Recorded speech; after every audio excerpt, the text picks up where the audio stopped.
कहानी का शीर्षक मिट्टी का हीरा, रामू किसान की कहानी। गांव सोनपुर में एक साधारण किसान रहता था, रामू यादव। उसके पास मुश्किल से 2 बीघा जमीन थी, एक पुराना ट्रैक्टर और ढेर सारे सपने। रामू की पत्नी गौरी, 2 बच्चे रवि 12 साल और चंपा 9 साल, यही उसका संसार था।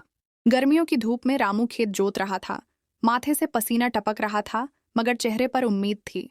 गौरी चल के आई और छांव में खड़ी। रामू, थोड़ी देर आराम कर लो, धूप बहुत तेज है। रामू मुस्कुराते हुए। अरे गौरी, अगर मैं आज आराम कर लूं तो कल भूख आराम नहीं करेगी। गौरी। सही कहते हो, पर अपने शरीर का भी तो ख्याल रखो। रामू। शरीर मिट्टी से बना है गौरी, मिट्टी के लिए ही मेहनत कर रहा हूं। गांव के कुछ लोग बैठे थे, हरीलाल चाचा, नंदू और बबलू। हरीलाल चाचा हंसते हुए। अरे रामू, तेरी जमीन तो बंजर है, वहां कुछ नहीं उगने वाला। रामू। चाचा, जमीन बंजर नहीं होती, बस मेहनत की जरूरत होती है। नंदू मजाक में। हाँ, तू मेहनत कर ले, हम तो शहर चले जाएंगे काम ढूंढने। रामू दृढ़ आवाज में। तुम लोग जाओ, पर मैं अपनी मिट्टी नहीं छोड़ूंगा। लोग हंसते रहे, मगर रामू के मन में एक आग जल चुकी थी। मैं कुछ करके दिखाऊंगा। बरसात आई, मगर फसल नहीं होगी। कीटों ने सब बर्बाद कर दिया। घर में खाने को भी अनाज नहीं बचा। गौरी आंखों में आंसू। रामू, अब क्या करेंगे, बच्चे भूखे हैं। रामू धीमे स्वर में। मुझे थोड़ा वक्त दे दे गौरी, भगवान पर भरोसा रख। रवि मासूम आवाज में। बाबा, हम भूखे नहीं हैं, तुम भी कुछ खा लो। रामू रुंधे गले से। नहीं बेटा, जब तक तुम्हारा पेट न भरे मेरा कैसे भरेगा। उस रात रामू नींद नहीं ले पाया। आसमान की ओर देखकर बोला, हे प्रभु, अगर तू है तो मेरी मेहनत को बेकार मत जाने देना। अगले दिन गांव में कृषि अधिकारी मिस्टर वर्मा आए। उन्होंने बताया कि सरकार नई ड्रिप सिंचाई योजना लाई है। रामू ने सबसे पहले नाम दर्ज कराया। वर्मा जी।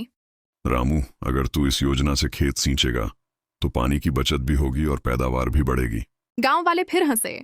बबलू। अरे सरकार की बातों में मत पड़, बेकार जाएगा पैसा। रामू शांत स्वर में। कभी कभी भरोसा भी फसल की तरह बोना पड़ता है, तभी फल मिलता है। रामू ने दिन रात मेहनत की, खेत में नई तकनीक अपनाई, बीज बदले, सिंचाई सुधारी। रवि और चंपा भी मदद करने लगे। चंपा खुश होकर, बाबा देखो पौधे उगाए। रामू मुस्कुराते हुए। हाँ बिटिया, ये हमारी मेहनत की पहली मुस्कान है। गौरी ने पास आकर कहा, देखा रामू, भगवान ने तेरी सुन ली। रामू। भगवान तो उसी की सुनता है जो खुद की सुन ले। पूरा खेत हरे भरे गेहूं से लहलहा रहा था। सुनहरी बालियां हवा में झूम रही थीं। गांव वाले देखने आए। हरीलाल चाचा आश्चर्य में। अरे रामू, तूने तो कमाल कर दिया बेटा। रामू हंसते हुए। चाचा, मिट्टी वहीं थी, बस मेहनत बदल गई। नंदू। हम तो शहर में धक्के खाते रहे, तूने तो गांव में सोना उगा लिया। रामू। सोना नहीं भाई, ये मेरी मिट्टी का आशीर्वाद है। रामू की फसल पूरे जिले में चर्चा का विषय बन गई। उसने न केवल खुद का जीवन सुधारा, बल्कि गांव के और किसानों को भी नई तकनीक सिखाई। गौरी। अब तो सपना पूरा हो गया रामू। रामू मुस्कुराते हुए। सपना तो अब शुरू हुआ है गौरी, अब मैं चाहता हूं कि हर किसान मुस्कुराए। रवि और चंपा स्कूल जाने लगे। खेत में हंसी, खुशहाली और नई उम्मीदें खिल उठीं।